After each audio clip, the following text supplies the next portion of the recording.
Hey everyone, and welcome back to, unfortunately, the final episode of Infinite Jess. I thought it was funny that the show is called Infinite Jess, and now it's come to an end. So we're having some fun and calling it Finite Jess.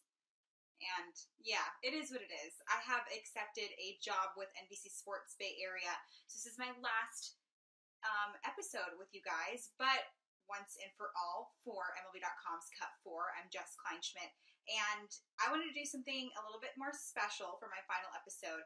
In the past, obviously, I've had guests on, but my most important guest throughout this entire process has been my followers and the viewers of this show, so I wanted to make sure that you guys were involved. So I reached out to Twitter and asked you guys what your favorite moments were from the 2018 season.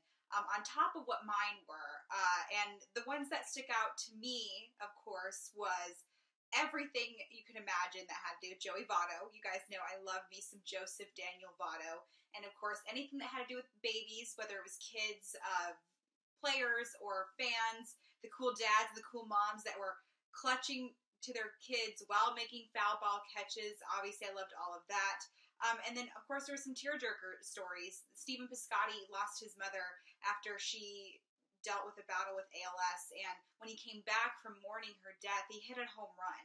And when that happened, you realize this was bigger than baseball. This is bigger than sports. That, of course, was a highlight.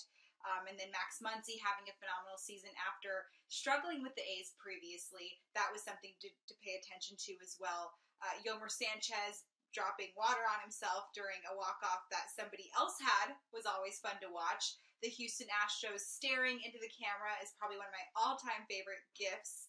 And of course, the Brewers having a very hot season towards the end, and then that has a lot to do with Mr. Christian Yelich, and of course, Josh Hader coming out of that bullpen was phenomenal to watch. Now, like I said, I couldn't name all of them. There was so much that happened from the first pitch of spring training up until the Red Sox were crowned World Series champions. And I'll admit, it kind of came and went quicker than I anticipated, unfortunately. But I think we can all say this is probably one of the more special seasons, and I might be biased because it was my first full season with MLB.com, and I absolutely loved it. But like I said, I reached out to the Twitter.com, and I wanted to know what your guys' favorite moments were of this season. And so I'm really excited to read those off. Carolyn said that she got something knocked off of her bucket list, and that was a hug from Jason Kipnis, and she actually has a picture of her hugging him. Jason Roberts said, does it have to be MLB? How about Big Al? We know Big Al hits dingers, and we know he brought us so much joy during his talk and taking selfies with Giancarlo Stanton, and of course, all that amazingness.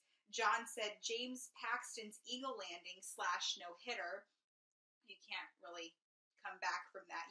I think we all realize that James Paxton is now the president of the world since he was touched by a bald eagle. Adrian Garro of MLB.com's Cut 4 said, I would probably have to go with this patently absurd nonsense from Ramon Laureano, especially since it is so reminiscent of Yoenis's from 2014. It was this throw that was unbelievable, that took a mirror of what Yoenis did back in the day, and that was really cool. I guess a few years ago isn't back in the day, but that's okay. Robbie Kavanaugh said, there wasn't a moment per se. There was just a sense from the very start of the season that something special could happen. I said all year long, don't turn off the TV on this team, because they always had the ability to do damage. Comeback versus Atlanta would be the best example. Atlanta had a really fun season, and I loved watching them and covering them. They gave us a lot of fun moments. I did mention this one. Michael Can't Stop said that stare from the Houston Astros with Tyler White looking into your soul if you have one. And this, of course, was probably one of my favorite moments that I forgot to mention previously, and it was the fact that this was David Wright's final season. And in his last game, when he came back, his daughter actually threw out the first pitch, and David grasped her and kissed her on her cheek, and it was one of the cutest moments you could imagine.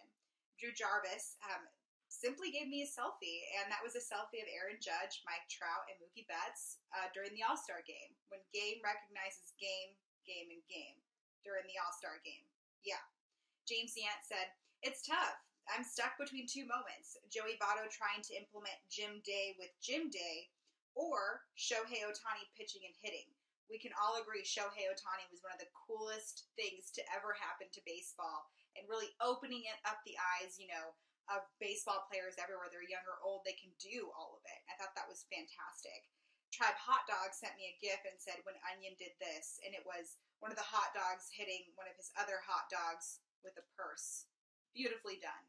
So those were just scratching the surface of so many amazing memories, and I'm so glad you guys got to join me on that amazing road.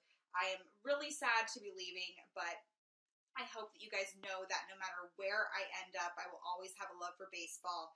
And I wanted to thank everybody for helping me out with this show, from my guests who just were amazing and people I looked up to, and especially opening up the season with somebody like Jenny Kavnar, who not only showed that women deserve to have a great spot in this sport, but Emma Tiedemann and Renelle Brooks-Moon remind you that females deserve to have a voice, and they deserve a great role in not just any sport, but specifically baseball, where we know what the demographic is.